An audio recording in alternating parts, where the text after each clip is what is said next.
إن الحمد لله نحمده ونستعينه ونستغفره ونعوذ بالله من شرور أنفسنا ومن سيئات أعمالنا من يهده الله فلا مضل له ومن يضلل فلا هادي له وأشهد أن لا إله إلا الله وحده لا شريك له وأشهد أن محمدًا عبده ورسوله يا أيها الذين آمنوا اتقوا الله حق تقاته ولا تموتن إلا وأنتم مسلمون يا أيها الناس اتقوا ربكم الذي خلقكم من نفس واحدة وخلق منها زوجها وبث منهما رجالا كثيرا ونساء واتقوا الله الذي تساءلون به والأرحام إن الله كان عليكم رقيبا يا أيها الذين آمنوا اتقوا الله وقولوا قولا سديدا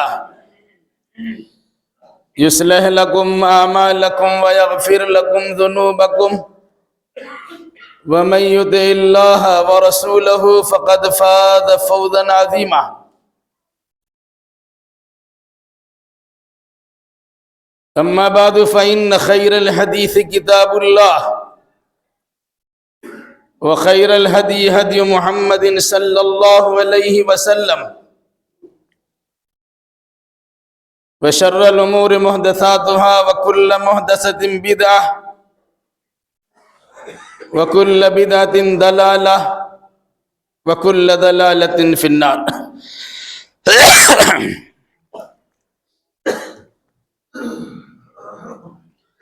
أعوذ بالله السميع العليم من الشيطان الرجيم بسم الله الرحمن الرحيم يا أيها الناس إنا خلقناكم من ذكر وأنثى وجعلناكم شعوبا وقبائل لتعارفوا إن أكرمكم عند الله أتقاكم إن الله عليم خبير سبحانك لا علم لنا إلا ما علمتنا إنك أنت العليم الحكيم رب اشرح لي صدري ويسر لي أمري واحلل عقدة من لساني يفقهوا قولي رب زدني علما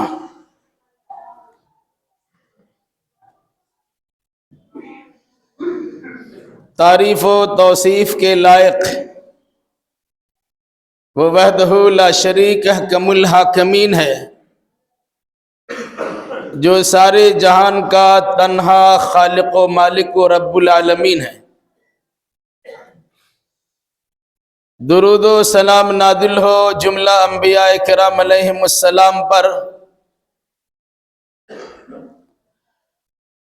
خصوصاً احمد مجتبی محمد مصطفیٰ جو رحمت للعالمین ہے صلی اللہ علیہ وسلم اللہم صل علی محمد وعلی آل محمد کما صلیت علی ابراہیم وعلی آل ابراہیم انکا حمید مجید اللہم بارک علی محمد وعلی آل محمد کما بارکت علی ابراہیم وعلی آل ابراہیم انکا حمید مجید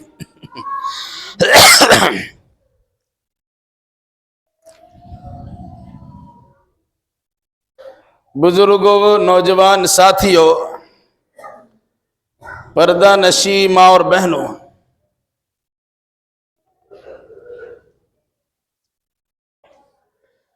گزشتہ تقریباً 9 ہفتوں سے احترام انسانیت کے عنوان سے آیات قرآنی کی روشنی میں خطبات جمعہ سماعت کرتے آ پا رہے ہیں انشاءاللہ الرحمن آج کے اس خطبہ میں بھی اسی سلسلہ کی ایک کڑی کا تذکرہ کیا جائے گا اللہ ہمیں صحیح کہنے، صحیح سننے، صحیح سمجھنے اور صحیح باتوں پر عمل کرنے کی توفیق مرحمت فرمائے، آمین۔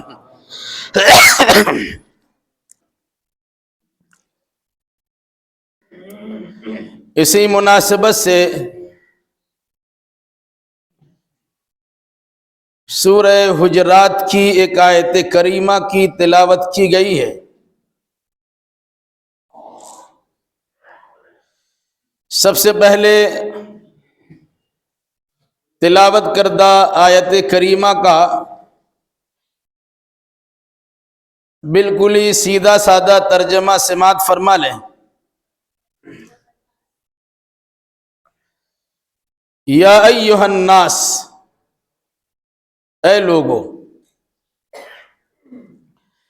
انا خلقناکم من ذکر و انثی، ہم نے تمہیں ایک مرد اور ایک عورت سے پیدا کیا ہے۔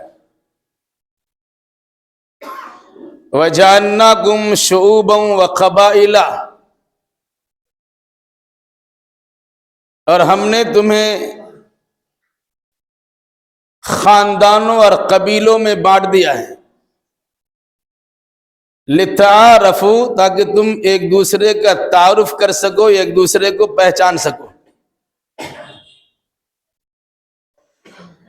ان اکرمکم عند اللہ اتقاکم، یقیناً تم میں سے اللہ کے نزدیک سب سے زیادہ تعظیم و تکریم کے لائق وہ ہے جو تم میں زیادہ متقی و پرہیزگار ہے۔ ان اللہ علیم خبیر، بے شک اللہ سب جاننے والا اور سب کی خبر رکھنے والا ہے۔ اس سے پہلے یہ بات کئی بار آپ کے سامنے آ چکی ہے کہ قرآن مجید میں اللہ تبارک و تعالیٰ نے انسان سے براہ راست خطاب 21 مرتبہ کیا ہے۔ اے لوگو،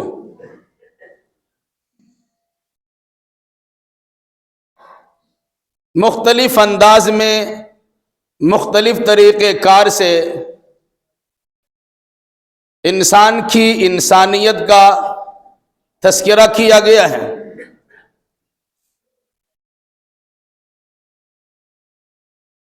آج جو آیت کریمہ پڑھی گئی ہے، پھر اس میں بھی انسان کی تخلیق کا تذکرہ کیا گیا۔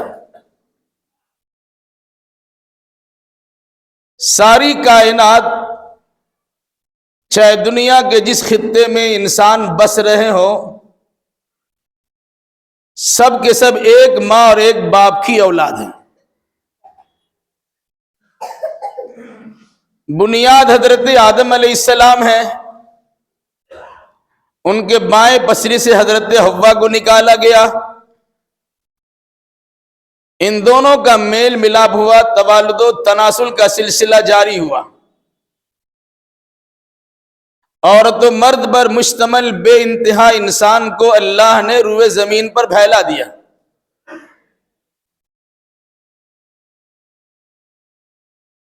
ایک ماں باپ کی اولاد ہونے کے ناطے سب کو برابری کا حق ملنا ہے، کوئی چھوٹا نہیں، کوئی بڑا نہیں۔ خاندان کی بنیاد پر امتیاز نہیں کیا جا سکتا،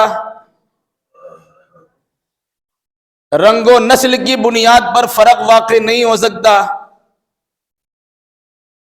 علاقائی اعتبار سے عصبیت کا کوئی عذر نہیں ہے، بلکہ سب کے سب آدم و حوا کی اولاد ہونے کے ناطے ایک ہیں اور ایک رہنا چاہیے۔ البتہ ایک فضیلت کی چیز ہے، اور وہ ہے تقوی و طہارت۔ انسان اگر متقی و پرہیزگار ہوتا ہے تو اللہ کی نگاہ میں وہ صاحب وقار ہوتا ہے، ہر جگہ اس کا اعتبار ہوتا ہے۔ اس کی فضیلت کو کتاب و سنت میں بڑی اہمیت کے ساتھ بیان کیا گیا۔ ان اکرمکم عند اللہ اتقاکم، ساری مخلوقات میں سب سے زیادہ تعظیم و تکریم کے لائق انسان ہیں، اور ان انسانوں میں اللہ تبارک و تعالیٰ کے نزدیک سب سے زیادہ عزت و احترام کے لائق وہ انسان ہے جو متقی و پرہیزگار ہے۔ ایک جانب اللہ تبارک و تعالیٰ نے تخلیقی مراحل کا تذکرہ کیا ہے، دوسری جانب مساوات و برابری کا تذکرہ کیا ہے، تیسری جانب وجہ فضیلت کا تذکرہ کیا گیا ہے۔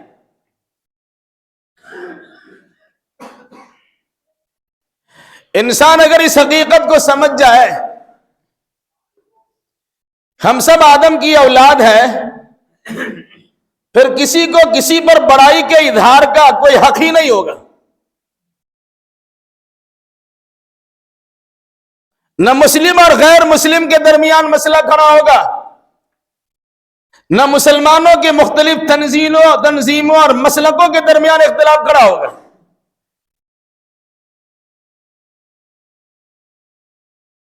چونکہ کتاب اللہ نے صراحت کے ساتھ اس حکم کو واضح کیا ہے، فَإِمَّا يَأْتِيَنَّكُم مِّنِّي هُدًى فَمَن تَبِعَ هُدَايَ فَلَا خَوْفٌ عَلَيْهِمْ وَلَا هُمْ يَحْزَنُونَ۔ آدم اور ان کی اولاد کو جنت سے دنیا میں اتارا گیا، جنت کی جانب دوبارہ واپسی کا تذکرہ کیا گیا، لیکن اس سلسلے میں رہنمائی کی گئی کہ تمہاری رہنمائی کے لیے، تمہارے رشد و ہدایت کے لیے، تمہیں راستہ دکھانے کے لیے ہر دور میں ہماری جانب سے انبیاء مرسلین اور مبلغین و مصلحین کی جماعت پہنچتی رہے گی۔ تو جو انسان اس کی بات کو مان لے گا اور میرے پیغام ہدایت کے مطابق عمل کرے گا، فلا خوف علیہم ولا ہم یحزنون، انہیں خوف کھانے کی ضرورت نہیں ہے اور انہیں غمگین ہونے کی حاجت نہیں ہے۔ علاوہ دی ہر دور میں انبیاء مرسلین کو اللہ نے ضرور بھیجا ہے، لیکن اس کے ساتھ ساتھ یہ صراحت بھی کی ہے، لا اکراہ فی الدین قد تبین الرشد من الغی، دین کے معاملے میں کسی قسم کی زور زبردستی نہیں ہے۔ تبلیغ کرنے کا حکم آپ کو ملا، دعوت و اصلاح کرنے کی تاکید آپ کو کی گئی، لوگوں کی رہنمائی کے لیے آپ کو بھیجا گیا، اس کا تذکرہ کیا گیا، لیکن کسی کو کسی پر زبردستی کر کے اپنے مذہب کو منوانے کی اجازت نہیں ہے۔ کیا فرمایا؟ لا اکراہ فی الدین، دین کے معاملے میں کوئی زور زبردستی نہیں ہے۔ کوئی غیر مسلم باقی رہنا چاہے اسے غیر مسلم باقی رہنے دیجئے، آپ مسلم رہنا چاہتے ہیں اور آپ نے اسلام قبول کیا ہے تو آپ کو مسلم ہی رہنا ہے، اس کا خاص خیال کیجئے۔ یہ در حقیقت اللہ کی جانب سے اظہار رائے کی آزادی ہے، عدل و مساوات کے حقوق کی آزادی ہے، تعلیمی اور ثقافتی اعتبار سے عطا کردہ آزادی ہے، زمین و جائیداد اور دیگر چیزوں کے حقوق کی ادائیگی کی آزادی ہے۔ روئے زمین آدم کی اولاد کے لیے ہے تو سب کو یہاں رہنے کی اجازت ہے، سب اپنی سہولت کے مطابق رہے، کوئی کسی پر زور زبردستی نہ کرے۔ یہ اسلام کی تعلیم ہے، جس کا تذکرہ قرآن کی سورہ بقرہ میں آیت الکرسی کے معنی بات کیا گیا، لا اکراہ فی الدین، دین کے معاملے میں کوئی زور زبردستی نہیں ہے۔ مقصد آپ سمجھا بجھا سکتے ہیں، زبردستی منوا نہیں سکتے ہیں۔ یہاں پر ایک چیز کی وضاحت کر دینا مناسب ہے یہ اصول دین کے معاملے میں کوئی زور زبردستی نہیں ہے، بین المذاہب ہے. ایک مذہب سے دوسرے مذہب کے درمیان سے متعلق ہے. اب اپنے مذہب پہ خوش رہیے، ہم اپنے مذہب پہ خوش ہیں، کسی کو دخل اندازی کی اجازت نہیں ہے. لیکن اگر کوئی انسان اپنی خوشی سے مسلمان بنتا ہے، وہ اگر سوچتا ہے کہ اسلام کی تعلیمات پر عمل کرے نہ کرے ہمیں اختیار ہے، تو اس آیت سے اس کا یہ مفہوم سمجھنا بالکل ہی غلط ہے. آپ نے خوشی سے اسلام قبول کیا ہے، اب اسلام کے احکام و قوانین پر خوشی سے عمل کرنا آپ کی ذمہ داری ہے.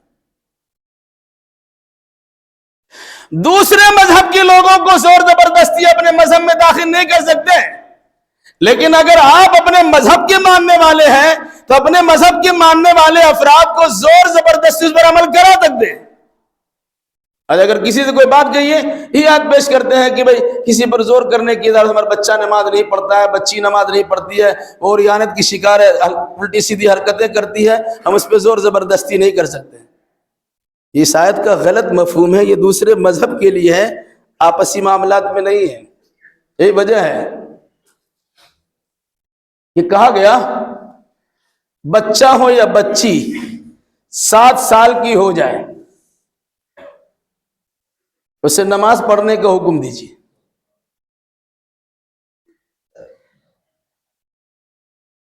7 سے 10 سال تک انہیں نماز کے اتنا پابند بنا دیجیے کہ بولنے کی ضرورت ہی نہ پڑے. اگر بچیاں 7 سال کے بعد 10 سال کی عمر میں پہنچنے کے بعد بھی نماز نہیں پڑھتے تو کیا کہا؟ وَضْرِبُوا عَلَيْهُمْ أَبْنَاءُ 10 سِنِينَ. بچے یا بچی 10 سال کے ہو جائے تو مار مار کے نماز پڑھائیے. اب کہیے گا کہ اسلام میں زور زبردستی نہیں ہے تو زبردستی نماز کیوں پڑھوائیں گے؟ یہ باہر والوں کے لیے ہے، اندر والوں کے لیے نہیں ہے. اس لیے آپ نے خوشی سے اسلام قبول کیا ہے، اسلامی گھرانے میں پیدا ہوئے ہیں، اب آپ کی ذمہ داری ہے اسلام کے رسوم و رواج کے مطابق زندگی گزاریے اور اسی اعتبار سے زندگی گزارنے پر خوش رہیے.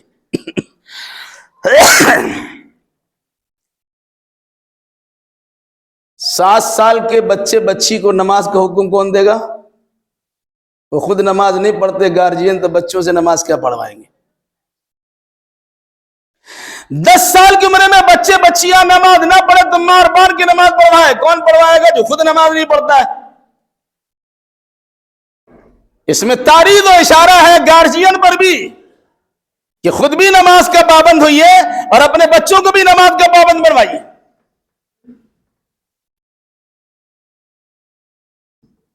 جیسے آپ نے ایک اسکول کھولا ہے، کچھ بچے آپ کے اسکول میں ایڈمیشن لیے ہیں.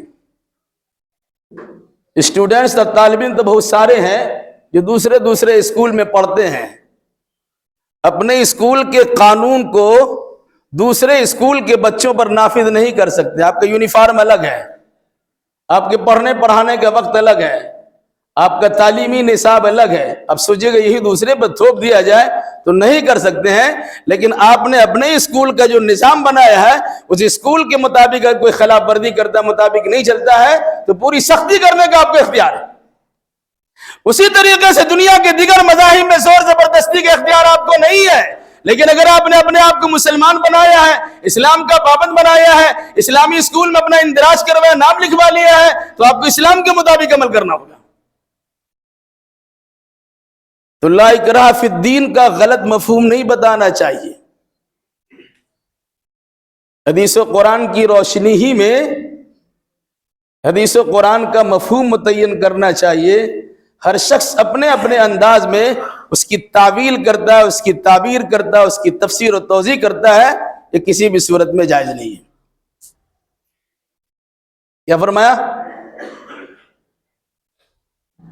اِنَّا خَلَقْنَاكُم مِّن ذَكَرٍ وَأُنثَىٰ وَجَعَلْنَاكُمْ شُعُوبًا وَقَبَائِلَ. عربی کے اعتبار سے آپ دیکھیں گے جماعت ہوتی ہے، چھوٹی جماعت ہے، اس سے بڑی جماعت ہے، اس سے بڑی جماعت ہے، اس سے بڑی جماعت، اس سے بڑی جماعت، سب کے الگ الگ نام ہیں۔ جعلناکم شعوبا و قبائل، شعوب شعب کی جمع ہے، بہت بڑی جماعت کو شعب کہتے ہیں، اس سے چھوٹی جماعت کو قبیلہ کہتے ہیں، اس سے چھوٹی جماعت کو امارہ کہتے ہیں، اس سے چھوٹی جماعت کو بدن کہتے ہیں، اس سے چھوٹی جماعت کو فصیلہ کہتے ہیں، اور پھر اس سے چھوٹی جماعت کو عشیرہ کہتے ہیں۔ پڑھیے گا تو اندازہ ہوگا قرآن نے کیا کہا، وَجَعَلْنَاكُمْ شُعُوبًا وَقَبَائِلَ، ہم نے تمہیں بڑی جماعتوں میں تقسیم کر دیا، ساتھ ساتھ اس سے ملتی جلتی اور چھوٹی جماعت کی ہے تو قبیلوں میں ہم نے بانٹ دیا، خاندان اور قبیلہ بانٹ دیا۔ خاندان آدم علیہ السلام سے ہے، پھر قبیلہ آدم علیہ السلام کے مختلف اولاد سے الگ الگ ہے، پھر اس کے بعد وہ گھٹتا چلا گیا تو امارہ بنا اور بطن بنا اور فصیلہ بنا، اور اس کے بعد عشیرہ ہوا۔ قرآن میں فصیلہ کا بھی تذکرہ ہے اور عشیرہ کا، فصیلتہ التی تؤوی ومن فی الارض جميعا ثم ينجی کلا انہا لظی۔ بہرحال تو اس طرح کے نام متعین کیے گئے۔ قرآن نے کیا کہا، انسان، اے انسان، ہم نے تمہیں ایک ماں باپ سے پیدا کیا ہے اور بڑا قبیلہ بنا دیا یا بڑا خاندان بنا دیا۔ خاندان جس کی شروعات آدم و حوا سے ہے۔ جب ایک ماں باپ کی اولاد ہے تو کسی کو کسی پر فضیلت کا کوئی اختیار نہیں ہے۔ ایک باپ کی کئی اولاد ہے، سب کو برابری کا حق ملتا ہے۔ تو آدم علیہ السلام کی خاندان کے افراد ہیں، آدم علیہ السلام سے لے کر قیامت تک پیدا ہونے والے انسان۔ تو شعب خاندان میں بانٹا، قبائل قبیلوں میں بانٹ دیا۔ یہ خاندان و قبیلہ میں بانٹنے کی وجہ کیا ہے؟ لِتَعَارَفُوا، تاکہ آپ پہچان لیے جائیں۔ حضرت نوح علیہ السلام کی اولاد مان لیجیے تھوڑی دیر کے لیے، حضرت نوح علیہ السلام کی کس بیٹے سے آپ کی نسل چلی ہے؟ حام سے چلی ہے، وسیلہ سے چلی ہے، سام سے چلی ہے، وغیرہ ذالک۔ یافس بن نون کی اولاد میں سب یاجوج ماجوج ہیں۔ نوح علیہ السلام کا لڑکا ہی ہے، حام بھی ہے اور سام بھی ہے، وہ سامی نسل بھی چلی ہے۔ سب آدم علیہ السلام کی اولاد میں ہے، چونکہ نوح علیہ السلام بھی آدم علیہ السلام کی نسل میں ہے۔ پھر ایک بڑی جماعت، ایک بڑی شخصیت کو نمایاں انداز میں پیش کیا گیا، حضرت نوح علیہ السلام ہے۔ تو نوح علیہ السلام کی اولاد میں ان سے بھی نسلیں چلی، اس کے الگ الگ نام ہو گئے۔ پھر ایک دور ختم ہوا، ابراہیم علیہ السلام کا نام آیا، ابراہیم علیہ السلام کی اولاد میں بنی اسماعیل اور بنی اسرائیل، یہ الگ الگ خاندان ہو گئے، لیکن بنیاد سب کی جائیں گے تو آدم علیہ السلام ہی ہے۔ پھر کسی کو کسی پر فخر کرنے کا کیا اختیار ہے؟ آپ کالا ہے تو ذلیل و خوار نہیں ہے، آپ گورا ہے تو صاحب وقار نہیں ہے، آپ مالدار ہے تو کچھ امتیازی خصوصیات کے مالک نہیں ہے، آپ غریب و نادار ہے تو بالکل ذلیل و خوار نہیں ہے، بلکہ ایک چیز رکھی گئی ہے جس کی بنیاد پر فضیلت کو تسلیم کرایا گیا، ان اکرمکم عند اللہ اتقاکم، اللہ کے نزدیک تم میں سے زیادہ عزت والا وہ ہے جو اللہ سے زیادہ ڈرنے والا ہے۔ اس آیت کی شان نزول میں ایک بات بیان کی جاتی ہے، جب غور کیجئے گا تو سمجھنے میں تھوڑی آسانی ہو جائے گی۔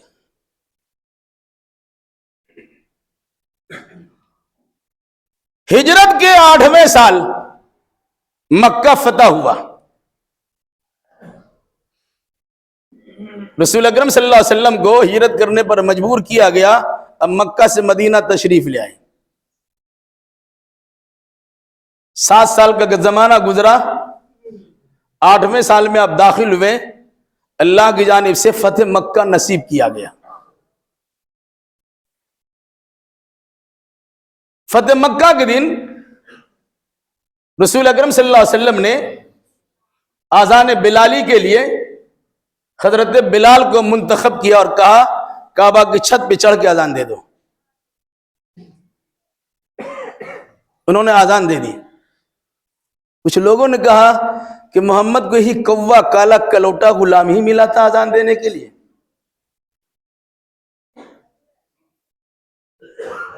یہ بات اللہ تبارک و تعالیٰ کو بڑی ناگوار گزری. اسی موقع پر یاد نازل ہوئی انا خلقناکم من ذکر و انثی وجعلناکم شعوبا وقبائل لتعارفوا ان اکرمکم عند اللہ اتقاکم. وہ کالا ہو کہ گورا ہو کہ بڑا ہو کہ چھوٹا ہو، امیر ہو کہ غریب ہو، دنیا کے کسی خطے کے رہنے والا ہو، سب کے سب آدم علیہ السلام کی اولاد ہیں. مختلف قسم کے خاندانوں میں اور مختلف قسم کے قبیلوں میں ہم نے بانٹا صرف اس لیے ہے کہ تمہارا تعارف ہو سکے. لیکن اللہ تبارک و تعالیٰ کے نزدیک عزت و احترام کے لائق وہ انسان ہے جو زیادہ متقی و پرہیزگار ہے. بلال تو وہ انسان ہے جس نے غلامی کی زندگی گزاری ہے، بڑی مار کھائی ہے، لیکن اسلام کی دولت کو انہوں نے گلے سے لگا کے رکھا ہے. تو عمر فاروق جیسے انسان کہا کرتے تھے سیدنا بلال ہمارے سردار ہے بلال. یہ بہت بڑی بات ہے، یہ اسلام کی خوبصورتی ہے. یہ الگ سی بات ہے کہ آج خاندانی عصبیت کی بنیاد پر عوام تو عوام، پڑھا لکھا طبقہ بھی اپنے آپ کو بڑا سمجھنے کی کوشش کی. لمبے لکھتے سید فلاں، وہ سین سے سید ہے کہ سا سے سید ہے؟ کیوں لکھا آپ نے؟ کون سی فضیلت آپ کو حاصل ہو گئی ہے؟ کوئی شیخ بنا ہوا ہے، کوئی صدیقی بنا ہوا ہے، کوئی انصاری بنا ہوا ہے، کوئی خان پٹھان بنا ہوا ہے، اور مختلف قسم کے نام لے کر کے اپنی بڑائی کا اظہار کرتے ہیں. یہ بڑائی کے اظہار کی چیز نہیں ہے، یہ تعارف و پہچان کی چیز ہے. بڑائی آپ کو ملے گی تو تقوی و طہارت کی بنیاد پہ ملے گی. تو حضرت بلال کے بارے میں لوگوں نے کہا کہ کالا کوا ہے، کالا کوا یا کالا کلوٹا غلام کو محمد نے اتنا بڑا مقام دے دیا کہ تو کعبے کے چھت پہ چڑھا دیا اور اس کے بعد ایک عام اعلان کروایا، اذان دلوایا. تو بڑی بات ہے. ہم لوگ تو یہاں قریش ہے، ہاشمی ہے، فلاں ڈھگا ساری باتیں اپنے کرنا شروع کیا. قرآن نے کہا سنو، تم کسی قبیلے اور خاندان سے تعلق رکھتے ہو، تمہارا اس وقت تک اعتبار نہیں ہے جب تک تمہارا دین و ایمان اور تقوی و طہارت تمہارے پاس نہیں ہے. اگر اس آیت کو سامنے رکھا جائے تو ساری عصبیت ختم ہو سکتی ہے. لسانی عصبیت بھی، زبانی عصبیت بھی، علاقائی عصبیت بھی، خاندانی عصبیت بھی، قبائلی عصبیت بھی، سب کا خاتمہ ہو سکتا ہے. تو اللہ نے انسان کی اس فضیلت کا خصوصی تذکرہ کیا اور کہا کہ انسان پیدائش کے اعتبار سے ایک ماں باپ کی اولاد ہے تو سب برابر ہے. جس طرح ایک ماں باپ کی اولاد موجودہ دور میں سب حصے دار ہوتے ہیں، حقدار ہوتے ہیں، وراثت کے حقدار بنتے ہیں، اسی طریقے سے آدم علیہ السلام کی اولاد ہونے کے ناطے سب مساوات اور برابری میں برابر ہیں. ہاں، ایک چیز رکھی گئی ہے اور وہ ہے تقوی. ان اکرمکم عند اللہ اتقاکم. تمہارے درمیان اللہ کے نزدیک صاحب وقار، عزت و احترام کے لائق، تعظیم و تکریم کے لائق اگر کوئی ہے تو متقی و پرہیزگار ہے. اس چیز کو سمجھنے کی ضرورت ہے جس سے انسان کی اہمیت کو بیان کیا گیا، ان کے احترام کا تذکرہ کیا گیا. انسان انس سے بنا ہے، انسیت سے بنا ہے. جس انسان کے دل میں انسیت نہیں ہے، انسانیت نہیں ہے، محبت و مودت نہیں ہے، رافت و شفقت نہیں ہے، اس انسان کو انسان کہلانے کا حق ہی نہیں ہے. وہ چاہے مسجد کے ذمہ دار ہو، چاہے اماموں کے مؤذن ہو، چاہے کسی جماعت کے سربراہ ہو. عصبیت اگر کوٹ کوٹ کے بھری ہوئی ہے، اب انسان کہلانے کے لائق کتاب اللہ اور سنت رسول اللہ کی روشنی میں نہیں ہے، اب کچھ بھی کر سکتے ہیں آپ. ان اکرمکم عند اللہ اتقاکم. شروع کیسے کیا؟ یا ایھا الناس، اے لوگوں. پھر اس کے بعد اللہ نے انسان کے درجات کو متعین کیے، انسان کے مقام منصب کو اجاگر کیا. ساری مخلوقات میں سب سے بہتر مخلوق جسمانی اعتبار سے، صلاحیت کے اعتبار سے، مقام منصب کے لحاظ سے انسان کو اللہ نے بنایا ہے. وَلَقَدْ كَرَّمْنَا بَنِي آدَمَ وَحَمَلْنَاهُمْ فِي الْبَرِّ وَالْبَحْرِ وَرَزَقْنَاهُمْ مِنَ الطَّيِّبَاتِ وَفَضَّلْنَاهُمْ عَلَىٰ كَثِيرٍ مِّمَّنْ خَلَقْنَا تَفْضِيلًا. تفصیل اس سے پہلے آ چکی ہے. لَقَدْ خَلَقْنَا الْإِنسَانَ فِي أَحْسَنِ تَقْوِيمٍ. ہم نے انسان کو بہترین شکل و صورت میں پیدا کیا، تفصیل گزر چکی ہے۔ انسان کی اولاد ہونے کے ناطے سب برابر، وہ چاہے دنیا کی کسی خطے کا رہنے والا ہو، مغرب کا رہنے والا ہو کہ مشرق کا رہنے والا، شمال کا رہنے والا ہو کہ جنوب کا رہنے والا، سب انسانیت کے اعتبار سے برابر ہے۔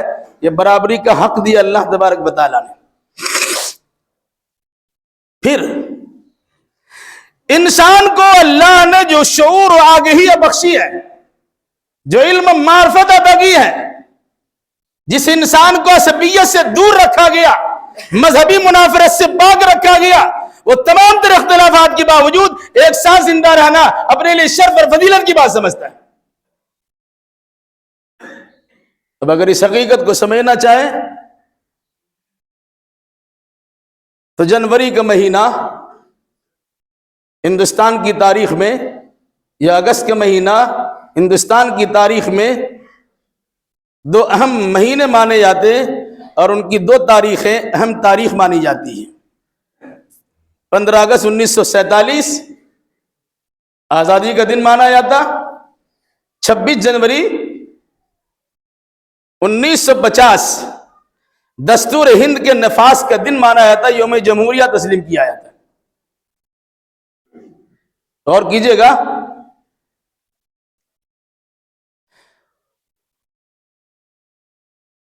15 اگست 1947 میں ملک آزاد ہوا۔ مسلم غیر مسلم سبوں نے اخیر وقت میں مل کر تحریک آزادی کی لہر کو جاری رکھا، اور اللہ نے کامیابی عطا کی، آزادی مل گئی۔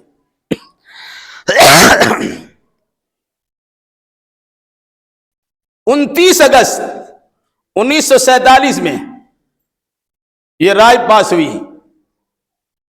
کتنا بڑا ملک ہندوستان ہے، اس کا ایک جمہوری نظام بننا چاہیے، ایک دستور بننا چاہیے۔ اس سلسلے میں سینکڑوں انسان پر مشتمل افراد تیار کیے گئے۔ اس سے پہلے 7 رکنی ایک کمیٹی بنائی گئی، جس کا سربراہ اور جس کا صدر ڈاکٹر بھیم راؤ امبیڈکر کو بنایا گیا۔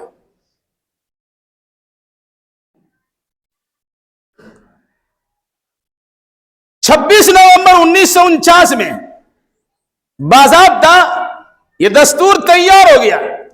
اس دستور کے تیار کرنے میں مسلم علماء اور دانشوروں کی ایک ٹیم موجود تھی، تقریباً 35 افراد مسلمانوں کے اس میں شامل تھے، جن کے سامنے باضابطہ باتیں رکھی گئی کیسے قوانین بننے چاہیے، جبکہ اس سے پہلے مسئلہ کھڑا ہو چکا تھا کہ 15 اگست کو ہندوستان آزاد ہوا اور 14 اگست کو پاکستان کی شکل میں ایک آزاد ملک بن گیا۔ جس کو پاکستان جانا تھا پاکستان چلے گئے، جو یہاں رہ گئے، کہا جا سکتا تھا تمہارا تو یہاں کوئی حق نہیں ہے۔ لیکن اس وقت کے سنجیدہ مزاج لوگوں نے کہا کہ مسلمان ہمارے ساتھ خوشی سے رہنے کے لیے تیار ہے، ان کا بھی اتنا ہی حق ہے جتنا ہمارا حق ہے۔ اور اسی مناسبت سے دستور بنایا گیا، جسے ہم دستور ہند کے نام سے جانتے ہیں، جس میں 395 دفاتر شکل رکھے گئے، ابھی اس میں کچھ اضافہ ہوا ہے۔ اس دستور کے اندر دفعہ نمبر 14 ہو کہ دفعہ نمبر 15 ہو، دفعہ نمبر 19 ہو، 20 21 22 ہو، 25 26 ہو، 28 29 30 ہو، ان چیزوں کو اگر دیکھا جائے تو بطور خاص اسی پیغام کو مد نظر رکھا گیا ہے، یا ایھا الناس انا خلقناکم من ذکر و انثی وجعلناکم شعوبا وقبائل لتعارفوا ان اکرمکم عند اللہ اتقاکم۔ اس ہندوستان کی سرزمین پر مسلمانوں نے تقریباً 800 سال حکومت کی ہے، ہندوستان کو سونے کا چڑیا بنا کے پیش کیا ہے، لیکن نااہلی کے نتیجے ملک ہمارا ہاتھ سے چلا گیا۔ 200 سال تن کے گورے اور من کے کالے نے ہم پر حکمرانی بھی کر لی،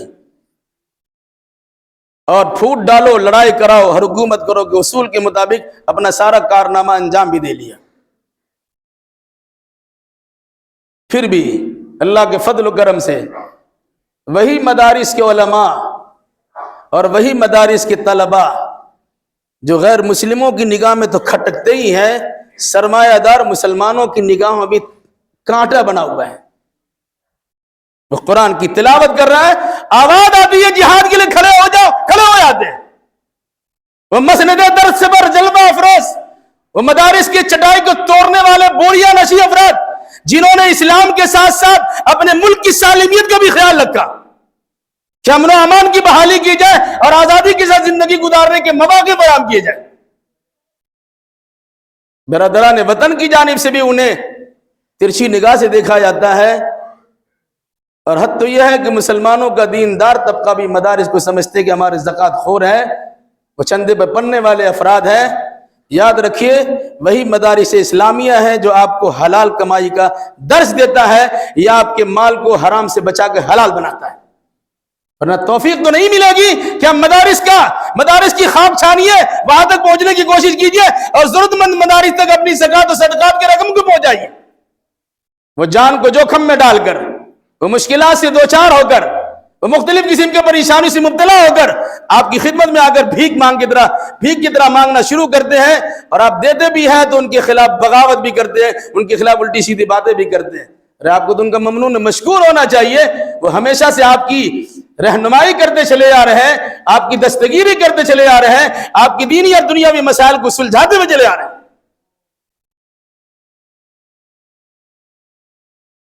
تو 15 اگست 1947, 29 اگست 1947, 26 نومبر 1949 اور 26 جنوری 1950, جس میں باضابطہ دستور ہند کو نافذ کر دیا گیا. اس میں حقوق کی بجاوری سے متعلق مساوات کا حق دیا گیا.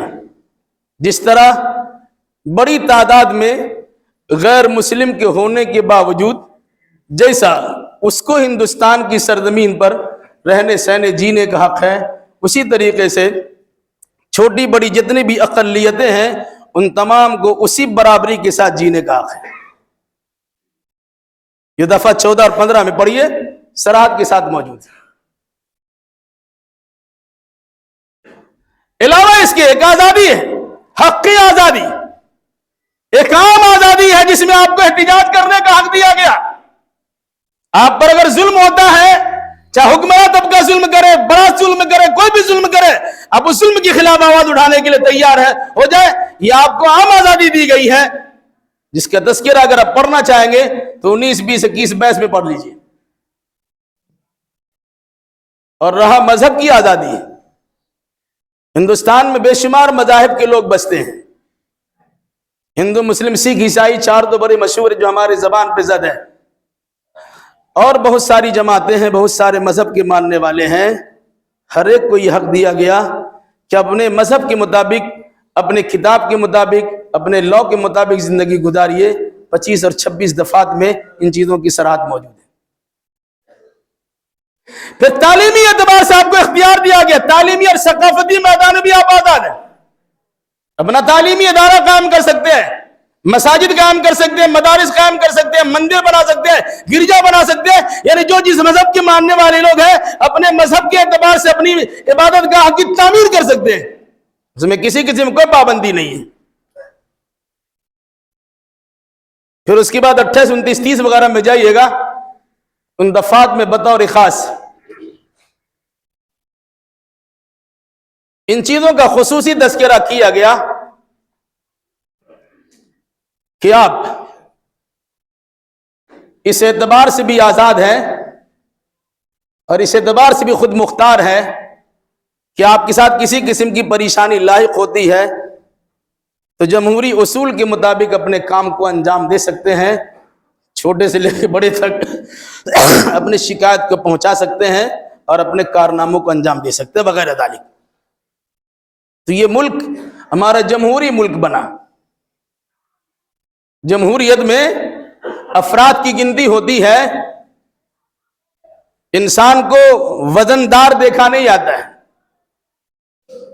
لیکن صورتحال یہ ہے جس جمہوری حق کی بنیاد پر انسان وزیر اعظم بنتا ہے, صدر جمہوریہ بنتا ہے, آج اسی آئین و دستور کے خلاف کام کرتے ہوئے پورے ہندوستان کے ماحول کو بگاڑ دیتا ہے.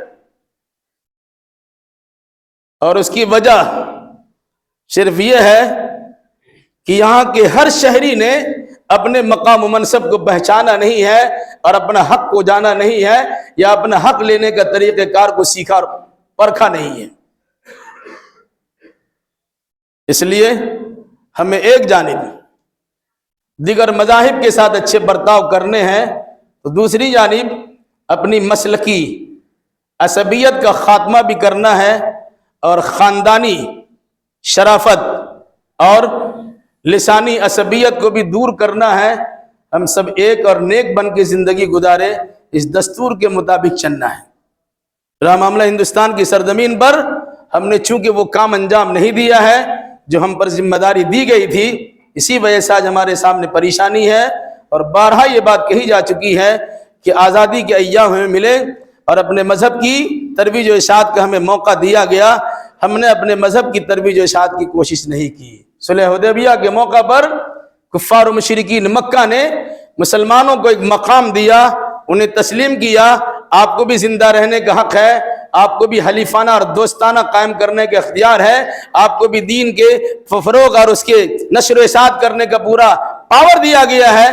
اللہ کے نبی صلی اللہ علیہ وسلم نے اور صحابہ کرام نے اس پاور کا استعمال کیا اور چند ہی سالوں میں اسلام کا بول بالا دنیا میں کر دیا.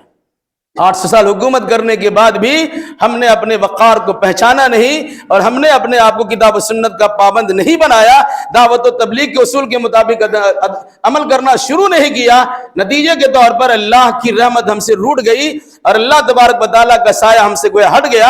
اللہ جو شفقت و مہربانی کرنا چاہتا تھا دعوت و تبلیغ کی بنیاد پر, اس سے ہم محروم کر دیے گئے. آج حالات ایسے خلفشار کے بنے ہوئے ہیں کہ نہ ہماری سلامتی ہے اور نہ کسی اور کی سلامتی ہے. اللہ ہمیں اور آپ پر جملہ مسلمانوں کو کتاب و سنت کی روشنی میں حقیقت حال سمجھنے سمجھانے اور اسی مناسبت سے عقیدہ اعمال بجا لانے کی توفیق عطا فرما. آمین. الہی جو بیمار انہیں شفا کامل و عاجل عطا فرما دے, جو مقروض انہیں قرض ادا کرنے کی سہولیات فراہم کر دے. جن جن لوگوں نے درخواست کی ہے دعا کہ اللہ تعالیٰ ان تمام کے حق میں ان کی جائز مراد کو پوری فرما دے اور ان کے مریضوں کو شفا کلی عطا فرما دے. جب تک زندہ رکھ کتاب اللہ اور سنت رسول اللہ پر عمل کرتے زندہ رکھ. جب ہمارا خاتمہ ہو انہی دونوں کی ترویج و اشاعت کرتے ہمارا خاتمہ ہو. اقول قولی ھذا واستغفر اللہ لی ولکم ولسائر المسلمین واخر دعوانا الحمد للہ رب العالمین.